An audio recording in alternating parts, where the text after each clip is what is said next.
Good evening বন্ধুরা, সমস্ত শ্রোতৃবৃন্দকে আমার শুভকামনা জানাই। আজকে fats and oils shattering our misconception, মানে ফ্যাট এবং তেল সম্পর্কে আমাদের ভ্রান্ত ধারণা, সেই ভ্রান্ত ধারণাগুলোকে ভাঙার জন্য কিছু কথা নিয়ে আপনাদের সামনে চলে এসেছি। যেহেতু আমাদের সকলের মনে, শিক্ষক অশিক্ষক, ছাত্র, ভাই বোন, যে যেখানে থাকুন, প্রায় সমাজের 95% বা তারও বেশি মানুষের মনে আমি দেখেছি এই তেল এবং ফ্যাট জাতীয় খাবার নিয়ে বিরাট বিভ্রান্তি আছে। বিরাট বললে ভুল হবে, সুবিপুল বিভ্রান্তি। মানুষ ফ্যাট এবং তেলকে মোটামুটি অসুস্থতার সমার্থক করে সমস্ত ক্ষেত্রে এড়িয়ে চলার এক বিরাট পক্ষপাতী। তো সেই নিয়েই আমি দেখেছি যে আমাদের চিকিৎসক বন্ধুরাও, তারাও কীরকম এ প্রশ্নে তাদের মধ্যে ভুল ভ্রান্তি মিসকনসেপশন রয়ে গেছে, আমাকে কথায় কথায় সেগুলো জানান দিয়েছেন। তো আমি সেইগুলো নিয়েই আজকে বিভ্রান্তিগুলো ভাঙানোর জন্য আপনাদের সামনে চলে এসেছি। যেহেতু লম্বা অনেক প্রশ্নের বিষয়, তাই আলোচনাটাও একটু দীর্ঘায়িত হবে। আপনারা না পারলে পুরোটা একবারে দেখবেন না, কিন্তু ভাগে ভাগে ভেঙে ভেঙে আমি অনুরোধ করব সকলকে শেষ অবধি যাওয়ার জন্য। নিশ্চয়ই উপকৃত হবে। চলুন দেখে নেওয়া যাক ফ্যাট আসলে কি জিনিস। ফ্যাট আসলে মূলত ফ্যাটি অ্যাসিডস, ছোট ছোট ফ্যাটি অ্যাসিড, যেগুলো রাসায়নিকভাবে, অ্যাসিড ব্যাপারটা সবাই বোঝেন, হ্যাঁ, ফ্যাটি অ্যাসিড সেরকমই একটি জৈব অ্যাসিড। সেই ফ্যাটি অ্যাসিডগুলোর কেমিক্যাল রাসায়নিক মলিকুল, যেগুলো মিলে ফ্যাট তৈরি হয় এবং সেই ফ্যাট খাবারই আমরা খাই। এগুলো শরীরের বিল্ডিং ব্লকস, মানে সেল মেমব্রেন বা কোষ পর্দা গঠন করতে ফ্যাটি অ্যাসিডের বিরাট বিরাট ভূমিকা আছে। এটা কিন্তু আপনাদের সকলকে মাথায় রাখতে হবে যে ফ্যাট আমাদের শত্রু নয়, উল্টে বরং ভীষণ পরিমাণে হিতকর। ফাংশন কী কী? Fatty acid source of energy আমাদের শরীরে, কম্পোনেন্ট অফ সেল মেমব্রেন, এক্ষুনি বললাম। They help regulate cell function এবং মেটাবলিজম, কোষের ফাংশন মেটাবলিজমকে রেগুলেট করতে সাহায্য করে। Influence the risk of disease like heart disease, stroke, type 2 diabetes এবং ক্যান্সার। কোথায় কোথায় পাওয়া যায়? প্ল্যান্টের ক্ষেত্রে ফ্ল্যাক্সিড অয়েল বা তিসির তেল, তিসি বীজ, চিয়া সিড, যেগুলো অনেকে খান, স্বাস্থ্যোদ্ধারের জন্য খুব ভালো, না খেলে আশা করব খাবেন। ওয়ালনাটস, আখরোট, canola oil, soybean oil, mustard oil, tofu, এই সমস্তগুলো ফ্যাটি অ্যাসিডের সোর্স। এছাড়া প্রাণীজ চর্বি, ঘি, মাখন, লার্ড বা জমানো চর্বি, প্রাণীজ চর্বি, শুয়োরের চর্বি, বিফ ট্যালো বা গরুর মাংসের ট্যালো, খাসির মাংসের চর্বি, চিকেনের যেটুকু চর্বি থাকে, সমস্ত কিছুতে আমরা ফ্যাটস পাই। এছাড়া বাদাম, যেমন ধরুন নর্মাল চিনেবাদাম, কাজু বাদাম, মাকাডেমিয়া বাদাম, ব্রাজিলিয়ান নাট, এই সমস্তগুলোতেও আমরা ফ্যাটি অ্যাসিডস পাই। তো তেল বা ফ্যাট নিয়ে আমাদের মনে এক বিরাট ভ্রান্ত ধারণা রোপণ করে দেওয়া হয়েছে বিগত 70 বছর ধরে পশ্চিমা বিজ্ঞান, বিশেষ করে আমেরিকান দৌলতে। ফ্যাট যে আমাদের সুস্বাস্থ্যের জন্য কত গুরুত্বপূর্ণ, বিবর্তনগতভাবে প্রোটিনের সুষ্ঠু হজমের জন্য আমাদের কোষ, ব্রেন, নার্ভ, হরমোন, উৎসেচক বা এনজাইম, এগুলো স্বাভাবিক বিকাশে এর যে অপরিসীম প্রয়োজন, তা আমাদের প্রায় ভুলিয়ে দিয়েছে কিন্তু আধুনিক বিজ্ঞান। কোনটি ভালো দেহ পরিপোষক ফ্যাট আমরা আজ অনেকেই জানি না। ফ্যাট শুনলেই তাই আটকে উঠি। বুঝতে হবে ফ্যাট নয়, বরং আমাদের আসল শত্রু কিন্তু শর্করা বা কার্বোহাইড্রেট, যা শরীরে গিয়ে ট্রাইগ্লিসারাইডস এবং খারাপ এলডিএল মানে স্মল এলডিএল বা অন্য নাম অক্সিডাইজড এলডিএল, সেটা বাড়িয়ে দিচ্ছে। আসুন তাই ফ্যাট নিয়ে আমাদের মনের ভূতটাকে দূর করি, বুঝে নিই এর সুচরিত্রকে। স্বাভাবিকভাবেই আপনাদের মনে প্রশ্ন অনেক, উত্তর পেতে হলে তাই এই আলোচনা একটু দীর্ঘ হবে। একটু সময় নিয়ে পুরোটা শুনুন, কথা দিচ্ছি সমৃদ্ধ হবেন।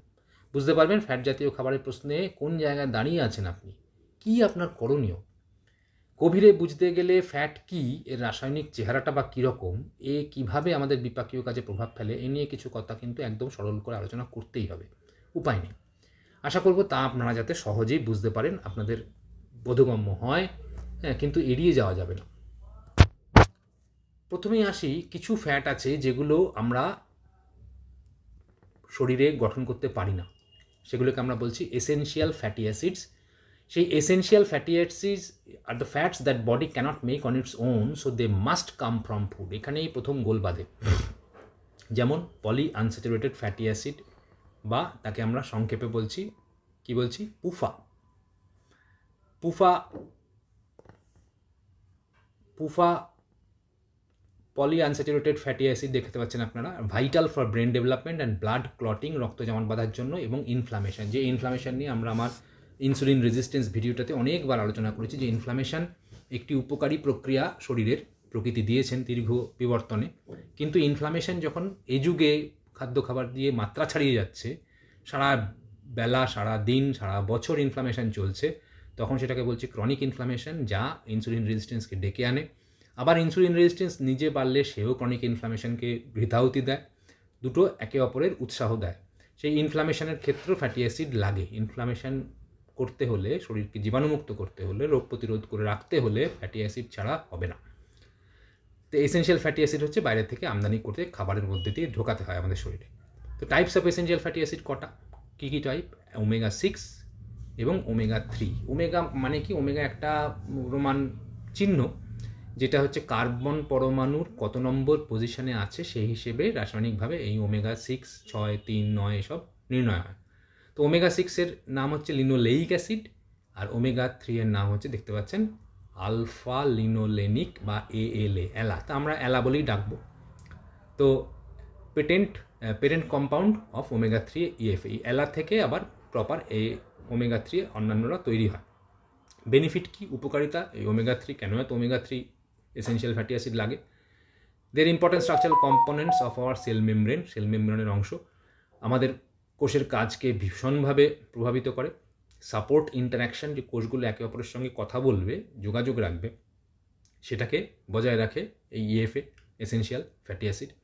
শক্তি দেয় essential fatty acid. Support the health of many body systems including the cardiovascular, হার্টের ক্ষেত্রে বিশাল গুরুত্বপূর্ণ, এবং এন্ডোক্রাইন বা হরমোন সিস্টেমের জন্য। Canola oil, soybean oil, corn oil, ওই একই, ওগুলোতে EFA বা ওমেগা 3, ওমেগা 6 এসব পাওয়া যায়। এবারে দেখুন, স্যাচুরেটেড ফ্যাটি অ্যাসিড এবং আনস্যাচুরেটেড ফ্যাটি অ্যাসিড, বডিতে দু ধরনের ফ্যাটি অ্যাসিড আছে। আপনারা দেখতে পাচ্ছেন এখানে carbon carbon carbon carbon carbon carbon লেগে লেগে একটা বিরাট চেন। এই বিরাট চেন মানে ধরুন এখানে আছে 3, 3, 6, 3, 9, 3, 12, 3, 15, প্রায় 18টা কার্বন, 19টা কার্বন, 20টা কার্বন যুক্ত একটা অ্যাসিড। এই পুরো ব্যাপারটা CHOH দিয়ে রাসায়নিক গঠন, এটা হচ্ছে ফ্যাটি অ্যাসিড। কিন্তু এই স্যাচুরেটেড আমরা বলছি কেন? কারণ কোনো কার্বন পরমাণুগুলোর মধ্যে একটা করেই বন্ড বা রাসায়নিক সংযোজন আছে, কোনো ডাবল বন্ড বা অসম্পৃক্ত বা আনস্যাচুরেটেড বন্ড এখানে নেই। তো যে এই ধরনের যতগুলো অ্যাসিড থাকবে, যে বহু কার্বন পরমাণু সমন্বিত কিন্তু তাদের মধ্যে কোনো রকম ডবল বন্ড নেই, অসম্পৃক্ত বা আনস্যাচুরেটেড বন্ড নেই, তাদেরকে আমরা বলবো স্যাচুরেটেড ফ্যাটি অ্যাসিড। তাহলে যাদের মধ্যে ডবল বন্ড থাকবে, এই নিচেরটায় দেখুন দুটো কম্পোনেন্ট আছে কিন্তু মাঝখানে একটা ডবল বন্ড আছে, সেই জন্য তার নাম আনস্যাচুরেটেড ফ্যাটি অ্যাসিড। তার মানে এখনও ওই একটা বন্ড খুলে একটা হাইড্রোজেনকে ধরে নিতে পারে, মানে এখনও ওই সম্পৃক্ত নয়, এখনও সে অসম্পৃক্ত, এখানে একটা হাইড্রোজেন ঢোকানোর জায়গা আছে। তাহলে এই জন্য অসম্পৃক্ত ফ্যাটি অ্যাসিড এবং সম্পৃক্ত ফ্যাটি অ্যাসিড দুটো টাইপ আমরা দেখব। তার মধ্যে স্যাচুরেটেড ফ্যাটি অ্যাসিডকে দীর্ঘ 70 বছর ধরে আমেরিকা ভিলেন বানিয়ে এনে এসছে। এরা কোথায় কোথায় পাওয়া যায়, এদেরকে শত্রু বলা হয়, এরা নাকি হার্ট অ্যাটাক করে, তার সত্যতাও আমরা দেখব।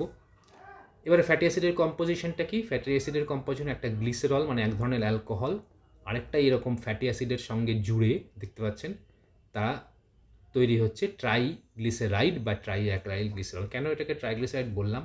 দেখুন এখানে একটা ফ্যাটি অ্যাসিড এবং এখানে একটা ট্রাইগ্লিসারাইলের ব্যাকবোন, হ্যাঁ মানে কঙ্কাল, তাতে 3টে ফ্যাটি অ্যাসিড গ্লিসারাইড জুড়ে ট্রাইগ্লিসারাইড মলিকিউল তৈরি। এই ট্রাইগ্লিসারাইডই আমাদের খাবার পরে লিভারে তৈরি হচ্ছে এবং লিভার থেকে বিভিন্ন জায়গায় প্রবাহিত হচ্ছে। ট্রাইগ্লিসারাইড হচ্ছে আমাদের ভিলেন, যে কিনা চর্বি জমাতে সাহায্য করছে ইত্যাদি প্রভৃতি। তাহলে বিষয়টা আমরা বুঝে নিলাম কিছুটা, যে ট্রাইগ্লিসারাইড আমাদের কি করে তৈরি হয়। তাহলে আমরা চলে যাই পরবর্তী জায়গায়, যে শর্ট স্টোরিতে বলতে গেলে ফ্যাটি অ্যাসিড আমাদের জীবনে 1, 2, 3, 4, 5, 6, 7 রকম ফ্যাটি অ্যাসিড আছে, এর বাইরে কিছু নেই, ফলে এর বাইরে আমাদের জানারও দরকার নেই। প্রথম গুরুত্বপূর্ণ ফ্যাটি অ্যাসিড হচ্ছে ওমেগা 3 ফ্যাটি অ্যাসিড বললাম। দ্বিতীয় গুরুত্বপূর্ণ গ্রুপটি হচ্ছে মনো আনস্যাচুরেটেড ফ্যাটি অ্যাসিড বা মুফা। তার মানে যেহেতু মনো, একটু আগে আমরা যেহেতু পড়ে ফেলেছি, বুঝে ফেলেছি যে আনস্যাচুরেটেড বন্ড কটা থাকবে তার উপর ডিপেন্ড করবে। তার মানে দুটো কার্বনের মাঝখানে এখানে একটাই ডাবল বন্ড থাকবে মুফাদের। পলি আনস্যাচুরেটেড ফ্যাটি অ্যাসিড, এরা পলি, তার নাম পুফা, আগেরটার নাম মুফা। তাহলে পলির ক্ষেত্রে কি হবে? পলির ক্ষেত্রে অনেকগুলো এরকম ডাবল বন্ডওয়ালা পাওয়া যেতে পারে। হ্যাঁ, যেমন ধরুন আমি দেখুন এখানে কার্বনগুলোর মধ্যে 3টে ডাবল বন্ড অলরেডি পেয়ে গেছি। তাহলে পুফারা মাল্টিপল আনস্যাচুরেটেড বন্ড থাকবে, ডবল বন্ড থাকবে, হয়ে গেল। স্যাচুরেটেড ফ্যাটি অ্যাসিড একটু আগে দেখলাম, যার মধ্যে কোনো ডবল বন্ড থাকবে না, সবই সিঙ্গেল বন্ড থাকবে, তাহলে তারা সব স্যাচুরেটেড ফ্যাটি অ্যাসিড। চতুর্থ গ্রুপ। পঞ্চম গ্রুপকে বলছি মিডিয়াম চেইন ট্রাইগ্লিসারাইড। মানে একটা ট্রাইগ্লিসারাইড একটু আগে আমরা দেখালাম যে 3টে ফ্যাটি অ্যাসিড মিলে একটা গ্লিসারল কাঠামো যুক্ত হলে ট্রাইগ্লিসারাইড। তাহলে সেটা মিডিয়াম চেন, মানে ওই ধরুন 4 থেকে 9টা 6 থেকে 9টা মোটামুটি ফ্যাটি অ্যাসিড যুক্ত হয়ে ট্রাইগ্লিসারাইড তৈরি করলে তাকে আমরা বলছি মিডিয়াম চেইন। এটা খুব গুরুত্বপূর্ণ এবং উপকারী, মিডিয়াম চেইন ট্রাইগ্লিসারাইড। সব ট্রাইগ্লিসারাইড খারাপ নয়, লং চেইন ট্রাইগ্লিসারাইডরা খারাপ। ওমেগা 3 এর জায়গায় omega 6 fatty acid. Omega 6 fatty অ্যাসিডের মধ্যে ওমেগা 3 ফ্যাটি অ্যাসিড, এই দুটোই কিন্তু আনস্যাচুরেটেড ফ্যাটি অ্যাসিড, দুটোর মধ্যে ডবল বন্ড আছে। হ্যাঁ, একটা ওমেগা 3 মানে 3 নম্বর পজিশানে এক প্রান্ত থেকে 6 নম্বর পজিশানে আছে, লেগে আছে কার্বনের সেই আনস্যাচুরেটেড বন্ডটা, তাই তার নাম 6, তাই তার নাম 3। ট্রান্স ফ্যাটি অ্যাসিড, এ হচ্ছে ডেভিল ইনকার্নেট, মানে শয়তানের জম, এর থেকে খারাপ কিছু হয় না, একে নিয়ে আমাদের যত চিন্তা। এবং এই 7টা গ্রুপের বাইরে আমাদের কোনো চিন্তা নেই। তাহলে now we should understand that there are 7 class of fatty acid. The most important, the most valuable omega 3. Omega 3s are heart healthy, they are anti-inflammatory, they are anti-Alzheimer's because they contribute to neural structure and function, and it has been shown that when you are omega 3 deficient, you get multiple diseases including cardiovascular disease and depression also. Omega 3s are very sparse or very rare in diet, খুব কম পাওয়া যায় খাবারে। We don't get enough through our food. তাহলে উপায় কি? So দেখুন omega 3 গুলো কোনগুলো? ওমেগা 3 গুলো হচ্ছে এই সমস্ত। তাহলে একটা হচ্ছে C1813, একটা হচ্ছে C25, C22-6 কার্বন চেনযুক্ত। তাহলে অনেকগুলো আনস্যাচুরেটেড বন্ড আছে। তার মধ্যে এই স্যামন মাছ, হ্যাঁ, এই নাটস, মাকাডেমিয়া নাটস, আখরোট, অ্যাভোকাডো, ব্রকোলি, আমন্ড, এই সমস্ত ক্ষেত্রে ওমেগা 3 ফ্যাটি অ্যাসিড পাওয়া যায়। এরা খুব একটা অন্যান্য খাবারে পাওয়া যায় না, কিন্তু প্রচণ্ড নার্ভ এবং হার্টের জন্য, ব্রেনের জন্য প্রচণ্ড উপকারী। এবার আমি কমন কিছু জিনিসের উদাহরণ দিয়েছি যাতে ওমেগা 3 পাওয়া যায়। ভালো করে এই ছবিটা স্ক্রিনশট করে আপনারা দেখতে পারেন, রেখে দিতে পারেন। প্রথম মাছটা কি বাঁ দিকের ওপরে, চিনতে পারবেন না হয়তো, এটাকে বলা হয় রাওয়াস মাছ, মহারাষ্ট্র বম্বের দিকে। বাংলায় বলা হয় গুরজাউলি। একে ইন্ডিয়ান স্যামন বলা হয়, কারণ স্যামন মাছে পৃথিবীতে সবচেয়ে বেশি ওমেগা 3 কন্টেন্ট আছে। তারপরেই এই ভারতে এই গুরজাউলি মাছ, তারপরে ইলিশে ওমেগা 3 পরিমাণ বেশি। তারপরে তৃতীয় মাছটা ডান দিক থেকে উপরে চিনতে পারছেন কিনা জানি না, এর নাম সার্ডিন, এতেও প্রচণ্ড বেশি। তারপরে আমাদের কাতলা, নিচে ইলিশ, পমফ্রেট, রোহু, সমস্তগুলো। নিচে যে ছবিগুলো আছে তাতে দেখছেন আখরোট, তাতে দেখছেন মাছ স্যামন, তাতে দেখছেন ব্রকোলি, চিংড়ি মাছ, হ্যাঁ, শ্রিম্প, অ্যামন্ডস, চিয়া সিডস, কুমড়ো সিডস, ডিম। এই সমস্ত খাবারগুলো হচ্ছে ক্লাসিক্যাল এক্সাম্পল যেগুলো আপনাকে বেশি বেশি করে খেতে হবে যদি ওমেগা 3 বা এসেনশিয়াল ফ্যাটি অ্যাসিডের গুরুত্বপূর্ণ অংশটা আর লভ্যাংশ আপনি ঘরে তুলতে চান শরীরে।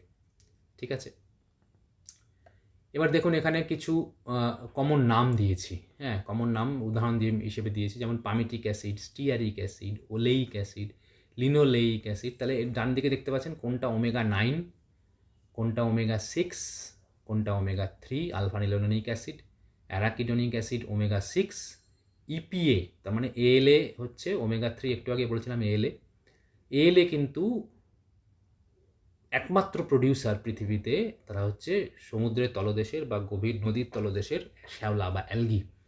এই অ্যালগি এএলএ তৈরি করে, আমরা এএলএ তো তৈরি করতে পারি না, অ্যালফা লিনোলেনিক অ্যাসিড। এই এএলএ মাছ খায়, মাছের শরীরে ওমেগা 3 তৈরি হয়, মাছ আমরা খাই, আমাদের শরীরে ওমেগা 3 আসে। ফলে যারা নিরামিষাশী তারা কিন্তু শুধুমাত্র এএলএ খেতে পারেন ওমেগা 3 পাওয়ার আশায়। কিন্তু তারপরে এই নিচে দেখছেন দুটো নাম আছে, একটা হচ্ছে ইপিএ, এইকোসা পেন্টাএনোয়িক অ্যাসিড, এবং ডোকোসা হেক্সা এনোয়িক অ্যাসিড, দুটোই খুব গুরুত্বপূর্ণ ওমেগা 3। তার মানে ALA, EPA, DHA এই তিনটে ওমেগা 3 না হলে আমরা চলতে পারবো না। তাহলে এই EPA DHAটা একমাত্র মাছেরাই শ্যাওলা খেয়ে বানায়। এবং কোন মাছ? ফার্ম কাল্টিভেটেড মাছ না, যাকে হচ্ছে কার্বোহাইড্রেট ভুট্টার দানা খাইয়ে চাষ করা হয়েছে, সেই মাছ খেয়ে আমাদের হবে না। ফলে সেই মাছ দিয়ে আমি ওমেগা 3 পাবো না। গভীর সমুদ্রের যে সমস্ত মাছগুলোর ছবি দেখালাম, স্যামন, ইলিশ বা সার্ডিন বা চিংড়ি, ক্র্যাব, তাদেরকে দিয়েই একমাত্র জোগাড় করতে পারবেন এই EPA এবং DHA। তাহলে নিরামিষাশীরা EPA DHA বঞ্চিত হবেন, কারণ বডিতে ALA থেকে EPA DHA কনভার্সন যে হয় না তা নয়, বদল, কিন্তু ALA থেকে EPA DHA এর প্রক্রিয়া খুব খুব স্লো, খুব ধীর গতি। ফলে ওইভাবে আশা না করাই ভালো নিরামিষাশীদের।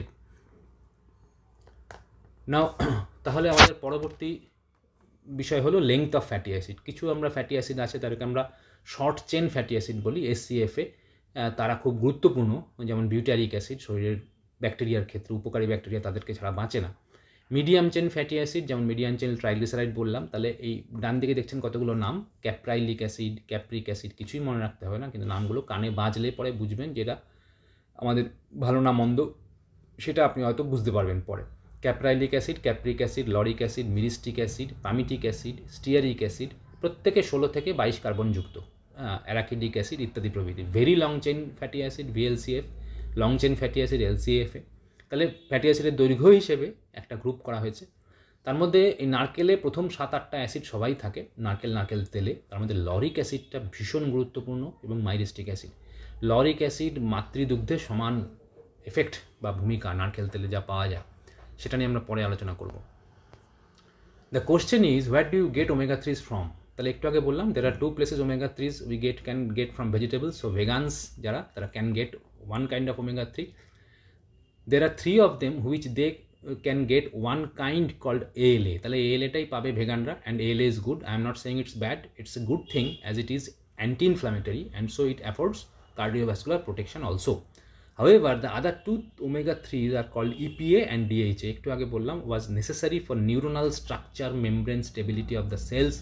Those only come from marine life. সামুদ্রিক জীবন থেকে আসবে EPA DHA। এবার দেখুন ওমেগা 6 এবং ওমেগা 3 দুটো প্রান্তে লিখেছি। একটা হচ্ছে লিনোলেইক অ্যাসিড, ওমেগা 6 এর নাম। ওমেগা 3 হচ্ছে উদাহরণ আলফা লিনোলেইক অ্যাসিড, ALA। এবার ওমেগা 6 থেকে ধীরে ধীরে শরীরে কী হয়? Arachidonic acid. এটি একটি মারাত্মক বাজে জিনিস, এটা ইনফ্লামেশনকে উস্কানিদাতা মূল। আর EPA DHA তারা কিন্তু সেটা করে না, তারা হচ্ছে এই প্রস্টাগ্ল্যান্ডিন আর এই লিউকোট্রাইন, এই কেমিক্যালগুলো তৈরি করে। তাহলে এই লাল দিয়ে লিখেছি অ্যারাকিডোনিক অ্যাসিড, এই তিনটে মাস্টার ইনফ্লামেটরি স্টিমুলেটরকে তৈরি করে, প্রোডাকশন করে। তার মানে যত বেশি মোদ্দা কথা হলো, যত আপনি বুঝতেই পারছেন যে যত বেশি ওমেগা 6 আমি এই 6-এর তুলনায় ওমেগা 6 তার মানে একটা খাবার খেয়েছি তাতে 6-এর পরিমাণ খুব বেশি, তার মানে সেই খাবারটা ইনফ্লামেটরি উস্কানিদাতা বেশি হবে। এইটা মাথায় না রাখলে কী করে বুঝবো আমরা কোন তেল ভালো কোন তেল মন্দ? এবার এখানে ধরুন আলফা লিনোইক অ্যাসিড বা ALA, যেটা ভেগানরা পেতে পারেন শৈবাল বা অ্যালগি থেকে, সেখান থেকেও আলটিমেটলি LBT4, প্রোস্টাগ্ল্যান্ডিন এগুলো তৈরি হবে। তাহলে ফিশ অয়েলস তারা অ্যান্টি ইনফ্লামেটারি এই কারণে, আলফা লিনোলেইক অ্যাসিডের কারণে। ওকে, এবারে ট্রান্সফ্যাট। What is trans fat? এই ট্রান্সফ্যাট তো বললাম ডেভিল ইনকার্নেট, শয়তানের জম। তো এই ট্রান্সফ্যাট আমাদের কীভাবে ক্ষতি করে? Unhealthy fats that can increase the risk of heart disease. তাহলে এতক্ষণ আমরা যে দেখলাম যে এই যে কার্বন বন্ডগুলো ছিল, যার মধ্যে একটা ডবল বন্ড ছিল, তারপরে আবার ছিল, এই যে স্ট্রাকচারটা, এই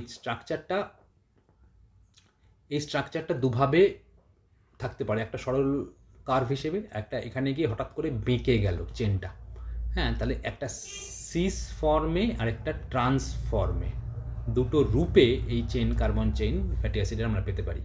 তার মধ্যে সিস চেনটা ভালো শরীরের পক্ষে, ট্রান্স হলেই সে কিন্তু আমাদের কোষ পর্দা, প্রত্যেকটা কোষের বাইরে যে আবরণ আছে সেই কোষ পর্দার তারল্য বা ফ্লুইডিটি।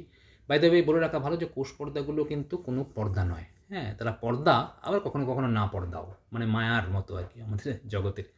মানে ধরুন আপনি কচুরিপানা ঢেকে আছে একটা পুকুরের জলটা হচ্ছে কোষের রস বা কোষ, পুকুরের জলটা ধরুন কোষের রস, কোষের গহ্বরের সঙ্গে তুলনা, কোষ বডির সঙ্গে তুলনা করছেন। আর পুকুরের উপরে যে কচুরিপানাটা সেটাকে কোষ পর্দার সঙ্গে তুলনা করুন। তাহলে কচুরিপানা ভেদ করে কি কিছু যেতে পারে? পোকামাকড় হালকা পালক ফেলবেন, ডুববে না, কচুরিপানা ভেদ করে ভেতরে যেতে পারবে না। কিন্তু যদি আমি একটা বড় বল ফেলি বা দুম করে ঘুষি মারি বা ঝাঁপিয়ে পড়ি, তাহলে কচুরিপানা ভেদ করে ঢুকে যাব। তার মানে কিছু কিছু সময় কচুরিপানার স্তর পারমিয়েবল, ভেদ্য, কিছু কিছু সময় কচুরিপানার স্তর অভেদ্য। এই কচুরিপানার স্তরের স্ট্রাকচারটা প্রতি ঘন্টায় ঘন্টায় বা দিনে দিনে পাল্টাচ্ছে হাওয়া, জলের স্রোত ইত্যাদির সঙ্গে সঙ্গে। সেরকম কোষপর্দার ওপরটাও পাল্টাতে থাকে। না পাল্টানো যোগ্য বা রিজিড হয়ে পড়লে, দৃঢ় হয়ে পড়লে সে মরে যায়, তার নানান রোগ হয়। সেই ট্রান্স ফ্যাটি অ্যাসিডরা সেই ফ্লুইডিটি বা তারল্যটাকে নষ্ট করে দিয়ে রিজিড বা দৃঢ় করে দেয়। যত ট্রান্স ফ্যাটি অ্যাসিড আপনি খাবেন, ট্রান্স ফ্যাটি অ্যাসিডযুক্ত বা টিএফএ যুক্ত তেল খাবেন, ফ্যাট খাবেন, তত আপনার ক্ষতি। এই কারণে নানান রোগ।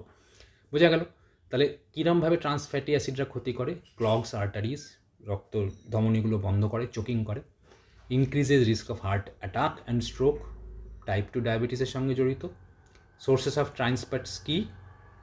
Margarine, vegetable shortening, vanaspati, fried fruits, baked food, naturally occurring trans fats কিছুটা মিট এবং ডেয়ারি প্রোডাক্টও পাওয়া যায়, রুমিন্যান্ট প্রাণীতে পাওয়া যায় না তা না, তবে সেগুলো খুবই খুবই সামান্য।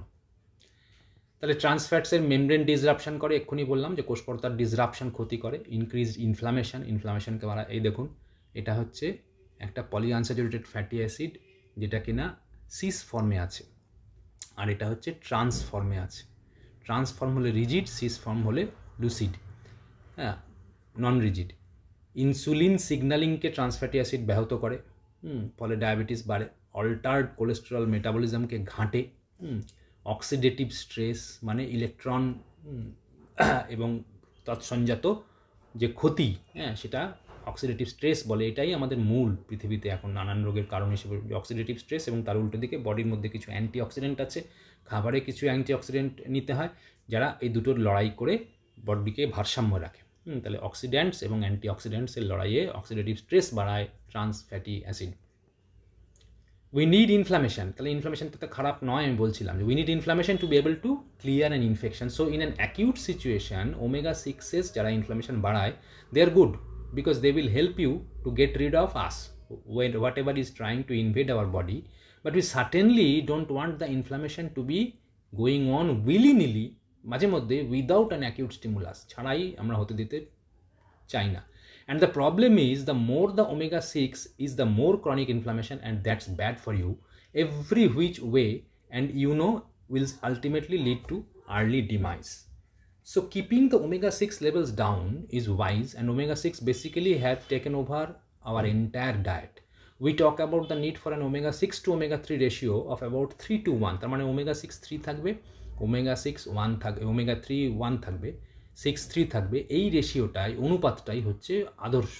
আমরা এটা নিয়ে বারবার বলি যে সমস্ত তেল বা ফ্যাটে অপটিমালি ইট শুড বি 1:1, দুটোই সমান সমান থাকা উচিত। But with the problem is our current ratio in America বা ইন্ডিয়াতেও in September between 20 and 25 to 1। তার মানে ওমেগা 6 হয়ে গেছে আমাদের কমন খাদ্য খাবার তেলে 20 থেকে 25 গুণ বেশি দেন ওমেগা 3, যে কিনা 1। তার মানে 25:1 বা 20:1 অনুপাত হয়ে গেছে। কি ভয়ঙ্কর ভাবুন।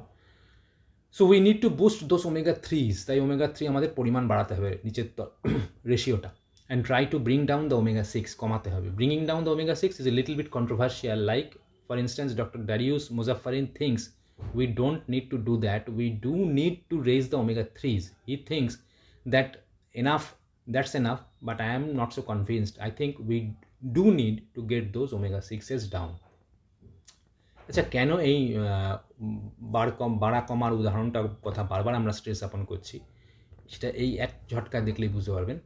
যে দেখুন, এই যে আমরা কোষপর্দা কচুরিপানার লেয়ারটা, এটা হচ্ছে সেই কোষপর্দার লেয়ার। PLP, প্রোটিন লিপিড প্রোটিনের লাল হলুদ লালের লেয়ার ঢেকে আছে একটা অংশে। এই যে এটা এদিকে হচ্ছে কোষ, ডান দিকে। তাহলে কোষের বাইরের আবরণটা পুরোটাই জুম করে দেখলে এরকম লাগবে। তার মাঝখান দিয়ে নীল নীল বিভিন্ন গাছের মতো, শিকড়ের মতো, হ্যাঁ, বড় বড় ডেলার মতো, মানে কেকের মধ্যে পুডিংয়ের টপিংয়ের মতো সব জেগে আছে। এরা হচ্ছে প্রোটিন, বিভিন্ন রকমের প্রোটিন বা গ্লাইকোপ্রোটিন। এগুলো হচ্ছে কোষের অ্যান্টেনা। এগুলো দিয়ে কোষ তার বাইরে সুরের মতো খেলিয়ে বুঝে নেয় যে বাইরের আবহাওয়াটা, বাইরের পরিবেশটা অনুকূল না প্রতিকূল। বুঝতে হলে প্রত্যেকটা অ্যান্টেনার গায়ে যা যা এসে লাগবে সেটাকেও সেন্স করে, করে ভেতরের নিউক্লিয়াসকেও সিগন্যাল দেয় যে তাহলে এইটা বানা, এইটা কর, এই গাড়ির এই স্পিড তোল, ওইটা কমা, মানে বাইরের অ্যান্টেনা অনুযায়ী ও পরিবেশের সঙ্গে খাপ খাওয়াতে এটা করে থাকে। এবার ধরুন বাইরের অ্যান্টেনায় যখন হাত বাড়িয়ে আছে আর বাইরের যে বহিঃকোষীয় পরিবেশ, এক্সটার্নাল এনভায়রনমেন্টটা কোষের বাইরে কচুরিপানার উপরের স্তরে, সেখানে যখন প্রচুর পরিমাণে বিষাক্ত ওমেগা 6রা হাত বাড়ালেও পেয়ে যাচ্ছে আর টক করে সেটা ভেতরে ঢুকিয়ে নিচ্ছে কোষের মধ্যে, মানে বাইরে 500 ওমেগা 6 আছে আর 100 হয়তো বা 10টা ওমেগা 3 পাচ্ছেও, তাহলে কাকে হাত বাড়ালে বেশি পাবে, কাকে ধরার সম্ভাবনা বেশি? ন্যাচারালি 500 ওমেগা 6 ঘুরে বেড়াচ্ছে অণু, তাহলে ওমেগা 6কে হাত বাড়ালেই টপাটপ পাবে আর ভেতরে ঢুকিয়ে নেবে। এই ওমেগা 6 ভেতরে ঢোকালে তার মানে কি ভেতরে সিগন্যাল যাচ্ছে? একটু আগের স্লাইডে আমরা দেখলেন যে ওমেগা 6 যেহেতু ইনফ্লামেশনকে উস্কানি দেয়, সেহেতু কোষের ভেতরে ঢোকানো মাত্রই ও ইনফ্লামেশনকে উস্কানি দেবে, যাবতীয় যন্ত্র, কেমিক্যাল সিস্টেম, নাট বল্টু সেভাবে সাজাবে যাতে কোষটা ইনফ্লামেশনে যায়, কোষটা আস্তে আস্তে ধ্বংসের পথে যায়। তার মানে যত বাইরে হাত বাড়িয়ে ওমেগা 6 পাবে তত এটাকে বাইরের পরিবেশ থেকে ওমেগা 6 নিয়ে ভেতরে চালান করবে, আর যত ওমেগা 3 বেশি পাবে বাইরে, তার মানে ভালোটা, তত ও সে অ্যান্টি ইনফ্ল্যামেটরি হবে, তার মানে ইনফ্লামেশন হতে দেবে না। এইটা হচ্ছে গিয়ে সামগ্রিক বিষয়। তাহলে আপনারা সহজেই বুঝতে পাচ্ছেন যে কোষ পর্দার বাইরে যত ওমেগা 6-এর রেশিও ওমেগা 6-এর তুলনায় বেশি হবে তত খারাপ। এটা আমি বিস্তারে আলোচনা করলাম, সময় নিলাম একটাই কারণে, পরবর্তী জীবনে ওমেগা 6 ওমেগা 3 রেশিও দেখে জিনিসপত্র, তেল, ফ্যাট চয়ন করবেন, তার গুরুত্ব বুঝবেন, ওমেগা 3 সাপ্লিমেন্ট খাবেন কিনা, ক্যাপসুল খাবেন কিনা ভাববেন। সুতরাং ওমেগা 6 ওমেগা 3 রেশিওটা কিন্তু আমাদের জীবনে খুব গুরুত্বপূর্ণ এখনকার সায়েন্সের নলেজ অনুযায়ী। এবারে দেখুন এখানে আরও বিস্তারে আমি পুরোটা যাচ্ছি না, কিন্তু শুধু দেখিয়ে দিচ্ছি যে এই যে ওমেগা 6 একদিকে ওমেগা 3 খেলায় নেমেছে কোষের বাইরে, মানে কচুরিপানার স্তরের বাইরে, সেখানে লিনোলেইক অ্যাসিড থেকে অ্যারাকিডোনিক অ্যাসিড তৈরি করছে। আমি বললাম আর ইপিএ আর ডিএইচএ তৈরি করছে ওমেগা 3। ভালো, কীভাবে তৈরি করছে? ডেল্টা 6 ডিস্যাচুরেজ, ডেল্টা 5 ডিস্যাচুরেজ, এই দুটো এনজাইম এই বিভিন্ন স্তরে স্তরে কাজ করছে দুপাশে। তাই এবারে ধরুন কচুরিপানার বাইরের স্তরে যে অ্যান্টেনাগুলো খাড়া করে রেখেছে তারা আসলে ডেল্টা 6 ডিস্যাচুরেজ আর ডেল্টা 5 ডিস্যাচুরেজ, বোঝা গেল? সেই অ্যান্টেনাগুলো হাতের কাছে যদি ডেল্টা 6 বেশি করে ওমেগা 6কে পায়, লিনোলেইককে পায়, সে বানিয়ে দেবে এইগুলো কোষের ভেতরে। যদি ডেল্টা 5 ডিস্যাচুরেজ এরা ওমেগা 3 হাতের পাশে পায়, তাহলে সে বানিয়ে দেবে অ্যান্টি ইনফ্লামেটরি মালগুলো, জিনিসপত্র বেশি বেশি করে কোষের মধ্যে। তাহলে কিভাবে বেশি ওমেগা 3 ও ওমেগা 6 ফ্যাটি অ্যাসিডের অনুপাত আমাদের কোষের সর্বনাশ করে দেখুন, দেখতে পাচ্ছেন? তাহলে পরে বুঝতে পারছেন যে ওমেগা 6 যত বাড়ছে ওমেগা 3-এর পরিমাণ তত কমে যাচ্ছে বাইরের পরিবেশে, রেশিওটা অনুপাতগতভাবে। সুতরাং দিস ইজ ভেরি ইম্পর্টেন্ট। বাইরের পরিবেশে আপনি কি দেবেন সেটা আপনাকে বিচার করতে হবে। অতীতে লক্ষ বছর আগে যখন আমরা বনে জঙ্গলে খাবার দাবার খেতাম, তখন আমরা বাইরের পরিবেশে কি বেশি পেতাম? মাছ, মাংস, ডিম, হ্যাঁ, যারা ওমেগা 3 কন্টেন্ট বেশি ছিল ন্যাচারালি। এখন আমরা পাই না, এখন আমরা কার্বোহাইড্রেট, পিজা পাস্তা বিরিয়ানি খেয়ে যাচ্ছি, ওমেগা 3 নাই, ফলে ওমেগা 6ই আছে। সুতরাং আমাদের কেন সর্বনাশ হবে না, আমাদের কেন ইনসুলিন রেজিস্ট্যান্স হবে না, আমাদের কেন হাই ব্লাড প্রেশার হবে না, হার্ট অ্যাটাক হবে না, ভাবুন তো। চলে আসুন পরের দিকে। তাহলে ওমেগা 3 ইন্ডেক্স আপনি কিসে জানতে পারবেন, মাপতে পারবেন যে আপনার শরীরে কত ওমেগা 3 আছে? হ্যাঁ, পারবেন। হ্যাঁ, so we can assess the ratio in our blood cells from a simple blood test. হ্যাঁ, তাহলে সেটা হচ্ছে আরবিসি ওমেগা 3 ইন্ডেক্স। কীরকম? এই যে omega 3 index, RBC, EPA, DHA percentage, এটা মাপা যায়।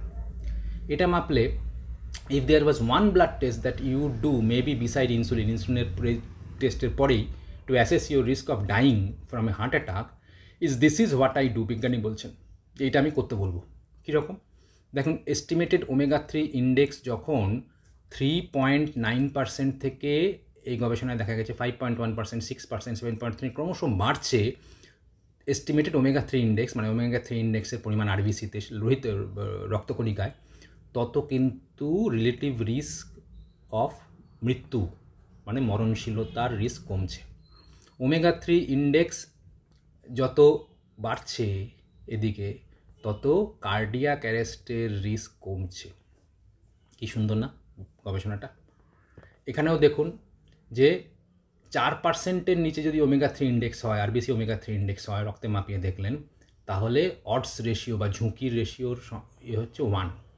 আর যদি 4 থেকে 8% হয় বেড়ে, হ্যাঁ, ওমেগা 3 পরিমাণ যদি আপনার বেশি হয়, জাস্ট 4% বেড়েছে, 42% ঝুঁকি কমে যাচ্ছে। কিসের? Acute coronary heart attack. 42%, শুধু 4% ওমেগা 3 যদি আপনি বাড়িয়ে নিতে পারেন শরীরে। আবার সম্পর্কটা কিন্তু 8%-এর উপর চলে গেলে আরও কমে যাচ্ছে রিস্ক। কি সুন্দর! তাহলে RBC, EPA, DHA, percentage of fat, এই ওমেগা 3 ইন্ডেক্সটা আপনারা পারলে মাপাবেন। আমি জানি না, আমার অভিজ্ঞতায় নেই যে এই মুহূর্তে কলকাতায় কোথায় হচ্ছে। এবার আসি সেই বিখ্যাত সর্ষের তেল। সর্ষের তেল, সর্ষের তেল, সর্ষের তেল, এ নিয়ে বহু প্রশ্ন আমাকে ফেস করতে হয়েছে যে ডাক্তারবাবু সর্ষের তেল কি খাবো? আমি বলেছি সর্ষের তেল মন্দের ভালো। কেন? তার কারণ এই যে বললাম, মনো আনস্যাচুরেটেড ফ্যাটি অ্যাসিড এবং পলি আনস্যাচুরেটেড ফ্যাটি অ্যাসিড, একটু আগে আলোচনা করলাম, বহু ডাবল বন্ড আছে আর একটা ডাবল বন্ড আছে, আনস্যাচুরেটেড দুটোই। এই আনস্যাচুরেটেড ফ্যাটি অ্যাসিডদের আপনি যত খোলা হাওয়াতে, সূর্যের আলোতে বোতলে রাখবেন, সাদা বোতলে, ট্রান্সপারেন্ট বোতলে রাখবেন, দীর্ঘদিন ফ্রিজে মানে বাইরে রাখবেন এবং গরম করবেন একটু বেশি, তখনই এই আনস্যাচুরেটেড বন্ডগুলো ফ্লিপ করে যাবে, মানে বেঁকে যাবে, টেরা হয়ে যাবে। বেঁকে গিয়ে এমন একটা কনফিগারেশন বা শেপে আসবে যেটা কিনা ট্রান্স ফ্যাটি অ্যাসিড, এবং এটাই ইনফ্ল্যামেটারি, এটাই অক্সিডেশন ঘটাবে মাইটোকন্ড্রিয়া এবং কোষে। ফলে আনস্যাচুরেটেড শব্দটি লেগে আছে পেছনে যে ফ্যাটি অ্যাসিডের, যে ফ্যাটের, যে তেলের, সে যত আনস্যাচুরেটেড ফ্যাটি অ্যাসিডই বাড়ুক না কেন, মনো মুফা হোক, পুফা হোক, তত খারাপ। তার মানে মুফার থেকে পুফা বেশি খারাপ, কারণ তার মধ্যে 10-15টা আনস্যাচুরেটেড বন্ড আছে একটা ফ্যাটি অ্যাসিডে। তার মানে যে কোনো একটা দুটো তো ট্রান্সফ্যাট হবেই। মনোতে শুধু একটা আছে, যেটা গরম করলে ট্রান্সফ্যাট হবে। মনোর ক্লাসিক্যাল উদাহরণ কি মুফাযুক্ত তেলের? Olive oil. তাহলে অলিভ অয়েল আপনি যদি সাদা হোয়াইট ড্রেসিং হিসেবে, মানে কাঁচা স্যালাড ড্রেসিং হিসেবে ব্যবহার করেন, খুব ভালো, কোনো ট্রান্সফ্যাট হবে না, ভালো। কিন্তু যদি মুফাকে গরম করেন, অলিভ অয়েলে লুচি করতে যান, রান্না করতে যান, হিটে ট্রান্সফ্যাটে পরিণত হবে। সে যতটা ট্রান্সফ্যাট করবে, পুফা যেমন corn oil, soybean oil, Saffola, rice bran oil, canola oil, এগুলো আরও বেশি করবে, কারণ এগুলো তো মুফার থেকে বেশি পুফা আছে, পলি আছে, অনেকগুলো আছে বন্ড। বোঝা গেল বিষয়টা? তার মানে যত বেশি পুফা মুফা, সেসব তেল আমাদের এড়াতে হবে। তার মানে স্যাচুরেটেড ফ্যাটি অ্যাসিড যাদের মধ্যে কোনো ডাবল বন্ডই নাই, তারা ভালো। তাহলে সর্ষের তেল, সেখানে 60% মুফা আছে, পুফা কিন্তু কম, তাই সর্ষের তেল মন্দের ভালো। আর 21% মোটে পুফা আছে। ঠিক আছে? তাহলে 42% of the MUFA in mustard oil erucic acid. এই এরিউসিক অ্যাসিড আবার একটি খতরনাক জিনিস, যেটা এতটাই ক্ষতিকারক, সেই জন্য ক্যানাডিয়ানরা এই রেপসিড সর্ষের তেলেরই একটা নামান্তর। তাহলে এই রেপসিডকে 1974 সালে জেনেটিক ইঞ্জিনিয়ারিং বা জেনেটিক প্রযুক্তির মাধ্যমে ওরা এরিউসিক অ্যাসিডের পরিমাণটা কমিয়ে লেস দ্যান 2%-এর বেশি রেখেছে, যাতে 2%-এর বেশি এরিউসিক অ্যাসিড না থাকে। এতটাই ক্ষতিকারক একটা কেমিক্যাল এরিউসিক অ্যাসিড রেপসিডে। কিন্তু আমাদের সর্ষের তেলে তো আমাদের 2%-এর বেশি এরিউসিক অ্যাসিড আছে, সেই জন্য সর্ষের তেলটি আবার মন্দের ভালোর মধ্যে একটা ভালো, একটা মন্দ। তাহলে 42% মুফাই যদি এরিউসিক অ্যাসিড হয়, তাহলে আমি এরিউসিক অ্যাসিড বিষ খাবো কেন? সুতরাং সর্ষের তেলও যতটা পারা যায় এড়াতে হবে, কিন্তু একদিকে খারাপ না, কারণ অনেকটা বেশি 450 ডিগ্রি সেলসিয়াস বোধহয় যতদূর মনে পড়ছে আমার এর স্ফুটনাঙ্ক, মানে ধোঁয়া হয়ে উড়ে যাওয়া গরম করলে, তাহলে তখন গিয়ে এর ট্রান্সফ্যাটে পরিণত হবে। ফলে তার আগে লো হিট রান্নাবান্নাতে আমি সর্ষের তেল ব্যবহার করতেই পারি। 12% মুফা সর্ষের তেলে ওলেইক অ্যাসিড হিসেবে থাকে, খারাপ না।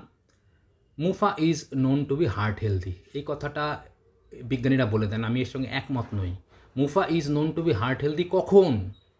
শীতল অবস্থায়। তা শীতল অবস্থায় সর্ষের তেল কজন খাই?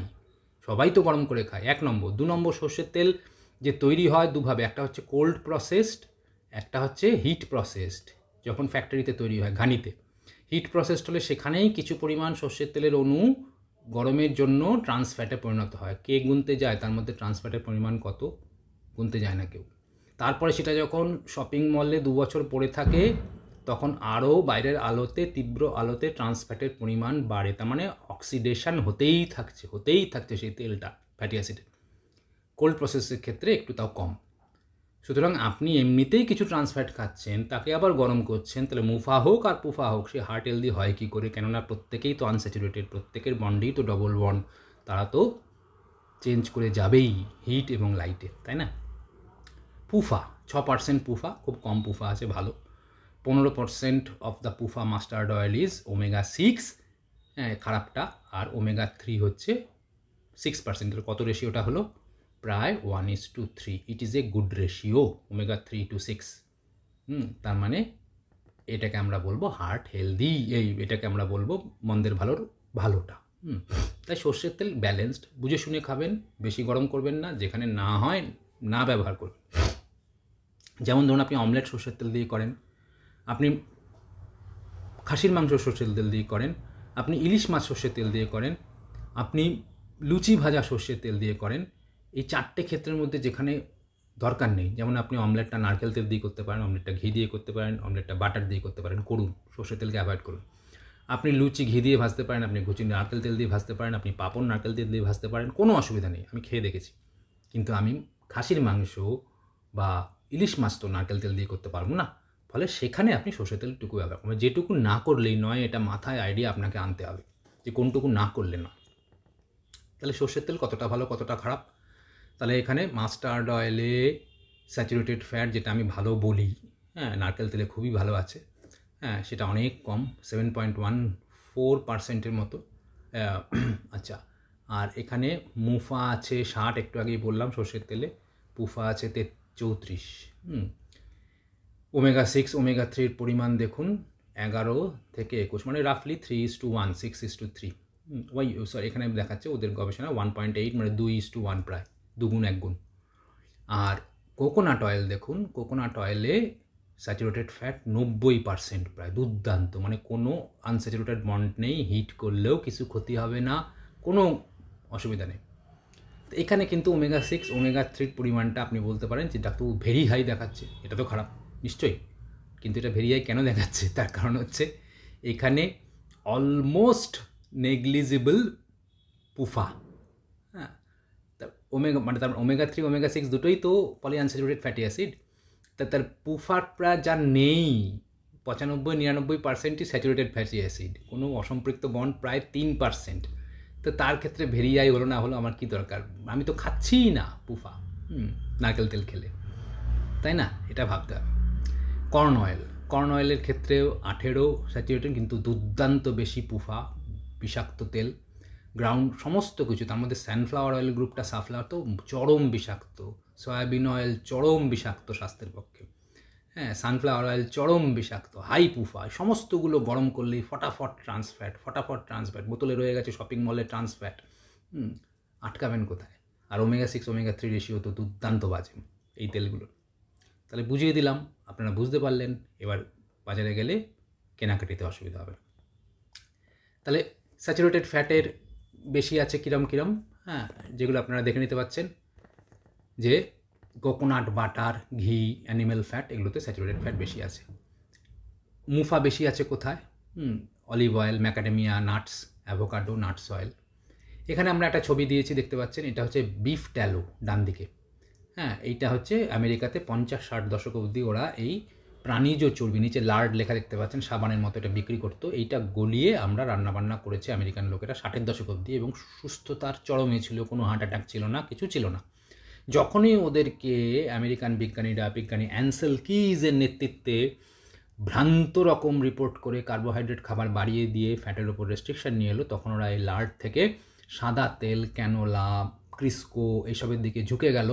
তখন থেকে ওদের অশান্তি শুরু। আজও 70 বছর ধরে ওরা সবচেয়ে ভোগা দেশ, সবচেয়ে ওবেসিটির দেশ, সবচেয়ে ডায়াবেটিসের রাজত্ব, হার্ট অ্যাটাকের, ক্যান্সারের, যাবতীয় ক্রনিক ডিজিজের ওরা আতুর ঘর হয়ে উঠেছে।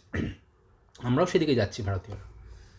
তাহলে high in fat, high in PUFA, polyunsaturated কী আছে? এই অক্সিডাইজড হয়ে যায় যারা, soybean, canola, corn oil, vegetable oil in general, sunflower, তার মানে যে কোনো বীজের তেল, যে কোনো সিড অয়েলস আর ব্যাড। তাহলে গুড অয়েলস কোনগুলো? কোকোনাট অয়েল, যেগুলো ফলের খোসা বা ফল থেকে, palm kernel oil, palm oil শুনলে আমাদের একটা ভ্রান্ত ধারণা করে দেওয়া আছে পাম অয়েল বিষাক্ত, একদমই উল্টো, পাম অয়েল সবচেয়ে ভালো। কোকোনাট অয়েল ইজ দ্য আশীর্বাদ of nature, blessing of nature. তাহলে কোকোনাট অয়েল ভালো, পাম অয়েল ভালো, এগুলো একমাত্র ভালো। তারপরের ভালো কে?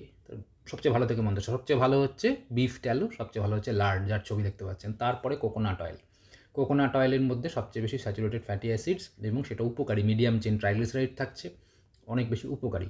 কিন্তু ওমেগা 3 ওমেগা 6 পাবেন না, তার জন্য আপনাকে মাছ খেতে হবে, সি ফুডস খেতে হবে, সে তো খাবে, সেটা আলাদা প্রশ্ন। তাহলে several sources of information suggest that human beings evolve, তাহলে মানুষ তৈরি হয়েছে, মানুষ বেড়ে উঠেছে on a diet of ratio of omega 6 to omega 3 approximately 1। তাহলে 1:1 ছিল খাবারে, সেই হিসেবে মানুষ কিন্তু ইভলিউশন বেড়ে উঠেছে। এবং ওয়েস্টার্ন ডায়েটসের রেশিওটা কোথায় চলে গেল? 15:1, 16.7:1। Excessive amount of PUFA omega 6 and very high amount of omega 6:3 ratio today's western ডায়েটে পাওয়া যায়, promote pathogenesis of many disease including cardiovascular disease, cancer, inflammatory, autoimmune disease, whereas increased level of omega 3 PUFA a low omega 6 omega 3 ratio, তার মানে excerpt উল্টো effects, মানে ভালো effect. তার মানে 6 আর 3-এর রেশিও যত বাড়বে তত আপনি মরেছেন নানান রোগে, ক্যান্সার থেকে শুরু করে হার্ট অ্যাটাক। এই ক্যানোলা, সানফ্লাওয়ার যত কমবে তত আপনি সুস্থ থাকবেন, এই দিকে আপনাকে যেতে হবে। Secondary prevention of cardiovascular disease যদি আমরা করতে চাই, প্রতিরোধ করতে চাই, রেশিও অফ 4:1, 6 ওমেগা 3 আর 3 এর ratio associated with 70% decrease in total mortality. একটু আগে দেখালাম যে 4:1 যদি এই রেশিওটা হয় তাহলে 70% আপনার মরণশীলতা কমে যাবে হার্ট অ্যাটাকে। তা lower omega 6:3 ratio in women, মহিলাদের ক্ষেত্রে ব্রেস্ট ক্যান্সারের সম্ভাবনা কমায়, decrease risk. A ratio of 2 to 3:1, তার মানে ওমেগা 6 ওমেগা 3 রেশিও 2:1, ইনফ্লামেশন কমায়, রিউমাটয়েড আর্থ্রাইটিস বাত হবে না। এ রেশিও অফ 5:1, যদি ওমেগা 6 ওমেগা 3 রেশিও 5:1 রাখতে পারেন তাহলে beneficial effect on patients of asthma, whereas ratio of 10:1, হ্যাঁ, তার মানে 10, এই ওমেগা 6 ক্রমশ বাড়ছে, 2, 5, 10:1 যদি হয় তাহলে কিন্তু খারাপ এফেক্ট হবে। তার মানে যত এখানে ওমেগা 6 ওমেগা 3, এদিকে ধরুন আমি এটা গ্রাফ আঁকি, এদিকে ওমেগা 6, এদিকে ওমেগা 3, তাহলে ওমেগা 6 1, এটা 1 ভালো, ওমেগা 6 2, ওমেগা 6 2, এটা 1, তাও ভালো, গ্রাফটা এরম উঠছে। যে ওমেগা 6 এখানে 5 সেই অবধি, আর এখানে 1, তাও ভালো। যেই ওমেগা 6 10 উঠলো সঙ্গে সঙ্গে খারাপ হতে শুরু করলো। তার মানে ওই 10 অবধি ঠিক আছে, 10:1, তারপরে উল্টে গেলেই গল্প শেষ। তাও আমাদের দরকার ছিল, ইভলিউশনে আমরা 1:1 জন্মেছিলাম, জন্মানোর সময় আমরা 3:1 রেশিওটাকে মেনে চলবো, omega 6 omega 3 ratio. A lower omega 6:3 fatty acid ratio is more desirable in reducing the risk of many of the chronic disease and high prevalence in Western societies, as well as in the developing countries that are being exported to the rest of the beings. বোঝা গেল? Canola oil সম্পর্কে অনেকের ধারণা, আমাকে প্রশ্ন করেছেন যে canola oil এখন খুব চলছে, ক্যানোলা অয়েল খুব হার্ট হেলদি, অমুক হেলদি, তমুক হেলদি। একটু আগে বললাম যে ক্যানোলা অয়েল রেপসিড বা সর্ষের তেলের মতোই 90%। শুধু ওরা কী করেছে, চালারে কী করে, ক্যানোলা অয়েলের নাম ছিল অ্যাকচুয়ালি লিয়ার, আসল ব্র্যান্ড নেম ছিল লিয়ার, LEAR। তৃতীয় বিশ্বযুদ্ধের সময় এটা ওরা বেশি করে প্রচণ্ড প্রোডাকশন করে যখন দেখছে যে আর কিছু করা যাচ্ছে না, এই তেল নষ্ট করে যাচ্ছে না, এত ওভার প্রোডাকশন হয়েছে, তখন কানাডা 1974-এ জেনেটিক্যালি এর এরুসিক অ্যাসিডের পরিমাণটা 2%-এ নিয়ে যায়, যেটা বিষ, যেটা সর্ষের তেলে অনেকটাই আছে। তাহলে এই এরুসিক অ্যাসিডের পরিমাণ ম্যাক্সিমাম 2% ওরা ঘোষণা করে যে আমরা এমন ধরনের সর্ষে দিয়ে বানাচ্ছি যাতে 2% বেশি এরুসিক অ্যাসিড উঠবে না। তা আচ্ছা, একটা কথা আমাকে বলুন, আমাকে যদি কেউ বলে আমরা এমন ধরনের একটা বিষ আপনাকে দেবো তেলের মধ্যে যে বিষটা 2%-এর বেশি উঠবে না, তা আমি সেই 2% বিষ খাবো কেন জেনে বুঝে? তার উপরে এটা সম্পূর্ণটাই পুফা এবং মুফাযুক্ত, যেগুলো কিনা গরম করলে আমি জানি ট্রান্সফ্যাট পরিণত হবে, যেগুলো কিনা বোতলে রেখে দিলে, দোকানে বা আমার বাড়িতে রেখে দিলে, সেটা এই যে সাদা তেলের বোতল দেখতে পাচ্ছেন, তাহলে সেখানে সূর্যের আলো পড়লে অটোমেটিক্যালি ট্রান্সফ্যাট হবে। তাহলে কেন অক্সিডাইজড হবে, মানে ট্রান্সফ্যাট মানে অক্সিডাইজড হবে? তাহলে আমি জেনে বুঝে বিষ কেন করেছি পান? এটা আপনাদেরও আমি করে গেলাম দান আর কি, কথায় কথায় এই নলেজটুকু। তাহলে ক্যানোলার মধ্যে স্যাচুরেটেড ফ্যাটি অ্যাসিড দেখুন নেই 6%, মনো এক গাদা সেই সর্ষে তেলের মতো 62, পলি বা পুফা বা 32, যারা কিনা ট্রান্সফ্যাটে হওয়ার যোগ্য গরম করলে। তো এই দিয়ে আমি রান্না করব? এটা আমাকে বলতে হবে যে heart healthy. Canola is an abbreviation of Canadian ola or oil. Is name given to a specific variety of rapeseed that's low in erucic acid and glucosinolates. How the canola is developed? 1970s, 78 Council of Canada trademark করলো 78 Canola is now genetic term of edible rapeseed. মোদ্দা কথা, বাংলা কথা, আর এটা নাকি heart healthy. তাহলে এবার ধরুন coconut oil, পাম kernel oil, সবগুলোর মধ্যে নীলগুলো হচ্ছে স্যাচুরেটেড ফ্যাট কতটা, লাল হচ্ছে মুফা কতটা, আর সবুজ হচ্ছে পুফা কতটা।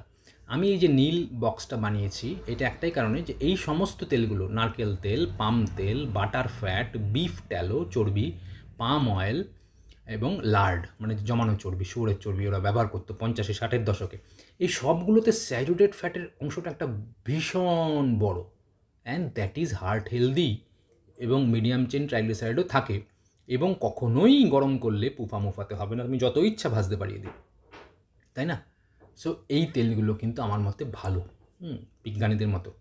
আবার এদিকে cotton seed, soya, peanut oil, soybean oil, olive oil, corn oil, sunflower, safflower, আমি লাল একটা বাক্স করেছি যেখানে দেখতে পাচ্ছেন সবুজ পুফার পরিমাণ কত বেশি। তাহলে এগুলো গরম করা যাবে? আপনাদের কী মত? ট্রান্সফ্যাট হবে না তো? অক্সিডাইজ হবে না তো? হবে। তাহলে ক্যানোলা অয়েলও এখানে দেখতে পাচ্ছেন কী হচ্ছে হালটা, তাহলে কুকিং অয়েল হিসেবে। তাহলে এই সবগুলোকে ওরা লাল বলেছে, দেখুন লাল বাক্সে, আর এখানে সবুজ রেখেছে, এগুলো ভালো কুকিং অয়েল হিসেবে। তাহলে আমি অজ্ঞানতাটাকে বা না জানাটাকে কখনোই কিন্তু দোষের দেখি না। আমি নিজে অনেক কিছু জানি না, হ্যাঁ, আমার কলেজে যারা শিক্ষক আছেন তারাও সব কিছু জানেন না, আপনারাও সব কিছু জানেন না, আবার অনেকে অনেক কিছু বেশি জানেন। কিন্তু আমি অজ্ঞানতা তাকেই মনে করি যে আপনি জানার পরেও, আপনাকে জানিয়ে দেওয়ার পরেও যদি আমি সেটা না মানি, না মানতে, যে আমি সেই পুরনো মতকেই, পুরনো ভুলকেই আঁকড়ে থাকবো, আমি সেই সর্ষের তেল দিয়ে খাবো, তাহলে সেটা আমি অজ্ঞানতা। আসল অজ্ঞানতা তাকেই বলি যে জেনেও জানা জিনিসকে মানতে না পারাটাকে, দ্যাট ইজ দ্য ইগনোরেন্স। না জানাটা কোনো লজ্জার নয়, না মানাটা লজ্জার নয়। একের পর এক গবেষণা প্রমাণ করছে, কি প্রমাণ করছে? যে ফ্যাট কোনো শত্রু নয়, স্যাচুরেটেড ফ্যাটস আমাদের বন্ধু রেদার। পুফা মুফা যখন এরা খারাপ, যত কখন হয়? যত গরম করা হয়, যত বেশি দিন রেখে দেওয়া হয়। আসুন দেখে নিই। ডেভিড ইভান্স তার এই বইটিতে, বিজ্ঞানী, অসাধারণ বই, চটি বই, আপনারা কিনতে পারেন, দেখতে পাচ্ছেন বইয়ের পাতাটা, cholesterol and saturated fat prevent heart disease. 101টা উদাহরণ দিয়েছেন গবেষণাপত্রের, দামি দামি গবেষণাপত্র, যাতে উনি দেখিয়েছেন যে কোলেস্টেরল এবং স্যাচুরেটেড ফ্যাট মানে নারকেল তেল, চর্বি, খাসির মাংস, এদের ফ্যাটগুলো কীভাবে, পাম অয়েল, আমাদের রক্ষা করে হার্ট ডিজিজকে। আমি বেশি বলতে চাইছি না। এরপরে 2020 সালের রিসেন্ট একটি পাবলিকেশন, যেখানে আপনি দেখতে পাচ্ছেন যে journal of American college of cardiology কি বলছে, saturated fats and health, A reassessment and proposal for food based recommendation. এখানে যে লেখক আছেন জেফ ভোলেক, তিনি ওয়ান অফ দি বেস্ট গবেষক এই নিয়ে এই মুহূর্তে।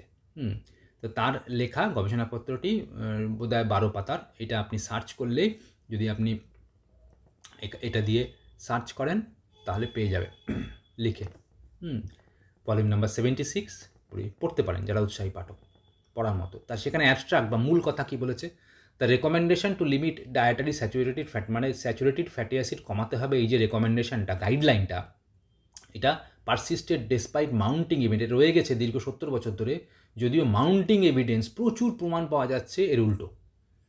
Most recent analysis, randomize trial and observational studies বলেছে যে beneficial effects of reducing saturated fatty acid intake in no beneficial effect, যে কোনো বেনিফিশিয়াল এফেক্ট পাওয়া যায়নি যে এই স্যাচুরেটেড ফ্যাটি অ্যাসিড কমালে কার্ডিওভাস্কুলার ডিজিজ কমে অথবা টোটাল মর্টালিটি কমে, প্রমাণ পাওয়া যায়নি, পরিষ্কার বলে দিলেন এই গবেষণায়। ইনস্টেড বদলে পাওয়া গেছে প্রোটেক্টিভ এফেক্টস এগেইনস্ট স্ট্রোক, মানে স্যাচুরেটেড ফ্যাটি অ্যাসিড, নারকেল তেল, ঘি, পাম অয়েল যত খাবেন তত এসব থেকে আপনি বাঁচবেন, এই গবেষণার পদ্ধতিতে। এরপরেও কি আমরা মানব না? অন্ধ হয়ে থাকবো, বালিতে মুখ গুজে থাকবো উটের মতো? আমি জানি না আপনারা কী করবেন। সুতরাং এই পুরো অ্যাবস্ট্রাক্টের মধ্যে এই কথাটা ছত্রে ছত্রে বলা হয়েছে। কী বলা হয়েছে? এই গবেষণাপত্রের এই লাল সবুজ অংশগুলো আমি আর পড়ছি না, হ্যাঁ, একাধিক গবেষণা বারবার তুলে আনছে যে ফ্যাট খারাপ তো নয়ই যদি তা স্যাচুরেটেড ফ্যাট হয়, তবে তা আরও উপকারী। কিন্তু আমরা শুনবো কি, নাকি ভুলটা কি আঁকড়ে থাকবো? পড়ে দেখতে পারেন স্ক্রিনশট নিয়ে, চিজ, মিল্ক, মিট, এদের স্যাচুরেটেড ফ্যাট কী করতে পারে আমাদের।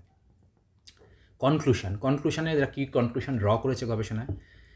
এক, এনহ্যান্স দ্য পাবলিক আন্ডারস্ট্যান্ডিং, পাবলিকের আন্ডারস্ট্যান্ডিংকে বাড়াও দ্যাট মেনি ফুডস, মানে ফ্যাট সমৃদ্ধ দুধ, fat double tone single tone fat তুলে ফেলা দুধ নয়, ফ্যাটযুক্ত দুধ তারা play an important role in meeting dietary nutritional recommendation may also be rich in saturated fats, 1 number recommendation. 2 number, make the public aware, পাবলিককে অ্যাওয়্যার করো that low carbohydrate diets high in, অনেক শর্করা কম, হাই স্যাচুরেটেড ফ্যাটযুক্ত খাবার which are the popular for managing body weight may also improve metabolic disease, যত disease আছে।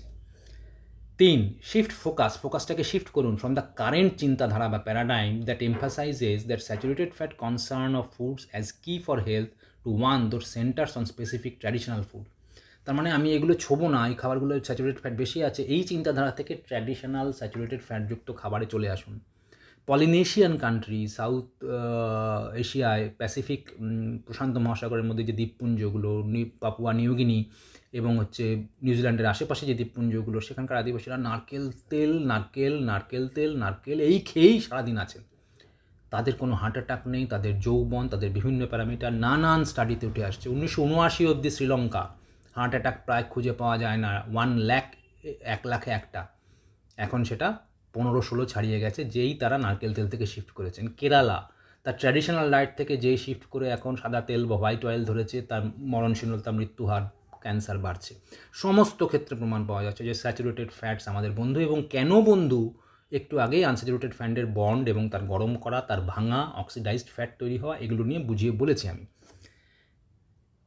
লাস্টে কি বলছে যে encourage committees in charge of making macronutrient based recommendation to translate those recommendation into appropriate culturally sensitive dietary pattern, মানে সেই অঞ্চলের culturally sensitive dietary pattern গড়ে তুলতে বলছে। তাহলে কত সুন্দর গাইডলাইন কনক্লুশন। তাহলে সুস্থ থাকতে হলে কীরকম খাবার ধরন হওয়া উচিত for optimum health and weight maintenance? তাহলে কার্বোহাইড্রেট হবে যথেষ্ট কম, 10-15%, আর যেটা 50%-এর উপরে আছে আমার প্রোটিন 15-15% এবং 60-70%ই হবে ফ্যাট থেকে। Polyunsaturated fats, saturated fats and monounsaturated olive oil are good. Polyunsaturated fats except for omega-3, a small amount of omega-6, especially industry processed vegetable oils and trans fats are terrible. Saturated animal fat is the best obtained from grass fed, যে গরু বাছুর ছাগল ঘাস খাচ্ছে, যে মুরগি চড়ে বেড়াচ্ছে, যে তাদের কাছ থেকে আপনি nitrate free, additive free beacon, sausage, মাংস পেতে পারেন। এবং সি ফুড যেগুলো গভীর সমুদ্র তলদেশ থেকে উঠে আসছে, ফার্ম রেজড ফিশ নয়, সেগুলো থেকেই পাবেন ওমেগা-3 ওমেগা-6 আদর্শ কম্বিনেশন।